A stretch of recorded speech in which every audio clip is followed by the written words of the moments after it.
Have you ever logged a film on Letterboxd without finishing it?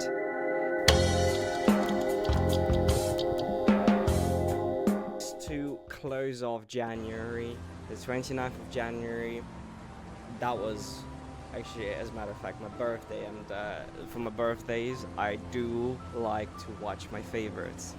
It's a tradition I picked up quite a few years ago. I watched, look, not one, two films, because why not? You know, you have that cinephile high sometime. It's like the runner's high. Is you watch one film and it's so good you're like, I'm gonna watch another one. So for the first one, and actually there is a little bit of a theme here. So the first one is a film by Shinya Tsukamoto, who's one of my favorite directors of all time, and this one is Bullet Ballet. So the synopsis of this one, for those who do not know, which I assume many do not know, from Shinya Tsukamoto, probably the most famous film is Tetsuo the Iron Man, which I assume has some overlap with Akira, actually, and there has no overlap with the Marvel Cinematic Universe. So those of you who were maybe thinking that although it is the better Iron Man film, look, I was there when the first Iron Man came out. I was there for it before it ruined cinema forever. So yeah, Bullet Ballet, I love that film. It's in my Letterboxd top 4 favorites, I think, still at the moment. The top 3 remain very consistent. Number 4 tends to move around. There was a time it was Goodbye Dragon Inn, and there was a time it was Bullet Ballet, and I think this still is Bullet Ballet. So the synopsis here. So a man finds that his girlfriend committed suicide, so he decides to get a gun to commit suicide too, and gets involved in a gang dispute and an enigmatic woman. And despite the premise, it ends up being a fairly hopeful film, I would say. It's a very hope-core, but not in a cringy way, not in a very American melodramatic way, the way so many films from the Hollywood machine tend to be. Superman is hopecore, isn't it? It's just cape shit, if I'm honest. I suppose Pursuit of Happiness, the one that we covered not that long ago, that's also hopecore, and it's just a propaganda machine, honestly. Just Shinya Tsukamoto has a very visceral style to his filmmaking. He knows how to use the visual language. He knows how to create striking images, and the way that intertwines with the stories he tells is truly special. And he does the cinematography, he did the music in quite a few of them, he produced quite a few of them. It's a very extensive filmography, considering how involved he is in so many of his films, and also starring quite a few films. He was even in Martin Scorsese's Silence, so take that as you will. And in watching behind the scenes of that, Martin Scorsese does admit to essentially having watched Tsukamoto's films, and he called them visceral as well.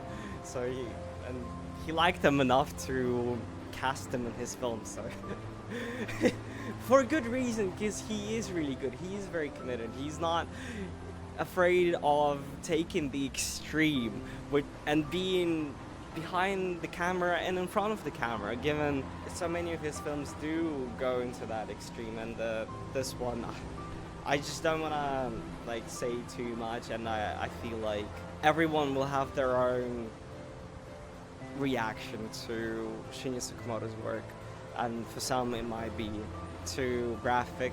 It's not gory, I would say, but it is very graphic and intense. So yeah, I highly recommend this, and I'm not gonna go into too much more detail. I'd say at this point, me going on such a long tirade about this is already proof enough that I think that is special. And next one was Pulse, Kiyoshi Kurosawa film. And also, I have to be honest, out of the two Kurosawas, I think Kiyoshi's the cooler. And that's, of course, between Akira Kurosawa and Kiyoshi Kurosawa. My money is on Kiyoshi Kurosawa any day of the week, although I do appreciate Akira. So the synopsis here is a mysterious virus spreads through the internet and causes people to end their lives. So we follow a group of students as they try to make sense of what is happening and how to survive. I think there is a American remake. I should probably try watching that. I'm just curious how that goes. But what makes Pulse special is what makes any Kiyoshi Kurosawa film special. The atmosphere does pretty much all of the heavy lifting because it heightens the emotions of the story. It's not like exciting in the sense an Hollywood horror film is. J-horror is different for those who are not in the know, for those who have not seen the likes of The Ring or The Grudge. I'm a big fan of J-horror and I find those films very comfy. That's a very bizarre thing to say for many people, but I think they are comfy. And Kiyoshi Kurosawa films, the use of color grading as well, which is something they were not afraid to use in the early 2000s.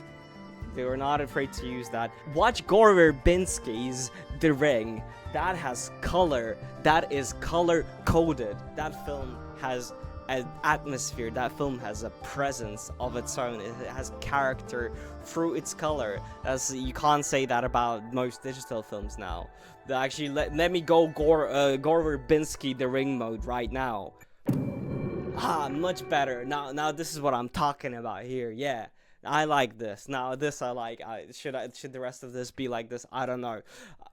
Anyway, that was such a big tangent. But when it comes to this topic, I just cannot control myself. My favorite films just to have very visually striking images that are emotionally evocative on their own, and the story is essentially the excuse to provide the striking images. Look, if you look at the history of Hollywood horror, a lot of them are most memorable for the themes and the ideas. Look at something like Halloween, for example. It does have its merits, of course, but it doesn't have that same impact that something like J-horror does for me, in my opinion at least. But they are very often entertaining. No, actually, wait. One strong exception, I think, is Saw. That is a film that had its own visual identity and that carried throughout most of the Saw franchise, even into the later films where the stories started going very much off track, but it still felt like Saw. And just because of that, it's still not as good, of course, as James Wan's first film, and some of the highlights there, I think, like Saw 3 is particularly pretty good. And then Friday, 30th of January, still the same week, here we have Carry On. I would just say carry on with the show because I wouldn't. No, I'm joking. I will say this. This should have been in cinemas, genuinely. I'm not saying this is like a groundbreaking film. Don't get me wrong. It pisses me off that we have films like the painfully amateurish The Amateur with Rami Malek. That played in cinemas. Then we had the mildly celebrated Black Bag by Steven Soderbergh. That enjoyed 5 minutes in cinemas. Not enough for me to catch it, unfortunately. Or rather, I don't think it just played in Dolby or like IMAX, so that's why I missed it, honestly. So my bad, to be fair. You know, but this was accidentally checked into the Netflix conveyor belt of slop and stayed in the public consciousness as long as it takes to go through security at the airport.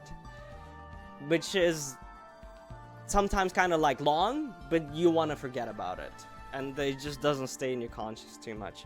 But there's nothing groundbreaking here, but it's just great to see a solidly executed thriller where everybody's like committed. Everyone is committed to the role. It has some cool set pieces, and the synopsis is some terrorists want to carry on a bomb onto a plane because there is some political figure going to be on the plane, and they have to essentially rope in this TSA security officer to play along to make sure that it happens.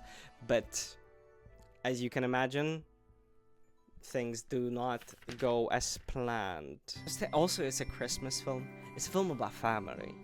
You know what I say? Pretty much every film ever made is about family. The same way every song ever made is about like love, or tonight is gonna be a good night. That's just kind of where everything goes. It's either about love or like, well, we're gonna party. The same way pretty much every film is about family, if you think about it.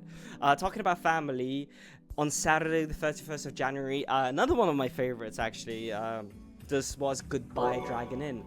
And what can I say? Being in a cinema is a family. Cinema can be a family. The projectionist sitting there, he's my family too. Everybody, for the length of the film, everybody in the cinema room is family. And this is an example of slow cinema, as some would call it.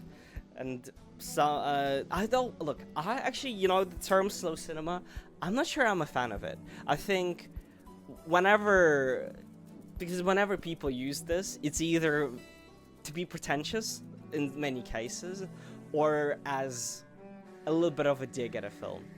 I would like to use the word meditative cinema, because it's more about kind of brewing in the soup of emotions and the experience, rather than just being bombarded by melodrama and story and plot, which is where many films lose me. Even something like The Godfather, it took me a while to get into it, because I felt like my focus should be on the plot. I was like, who is Banzanga? I'm like, Bazinga? They got Bazinga in this film? That's crazy. So the ones I actually tried to... it took me a few watches to, first of all, they get like the plot to the point where I can just ignore almost the plot, or know exactly what is like happening in the grand scheme of things.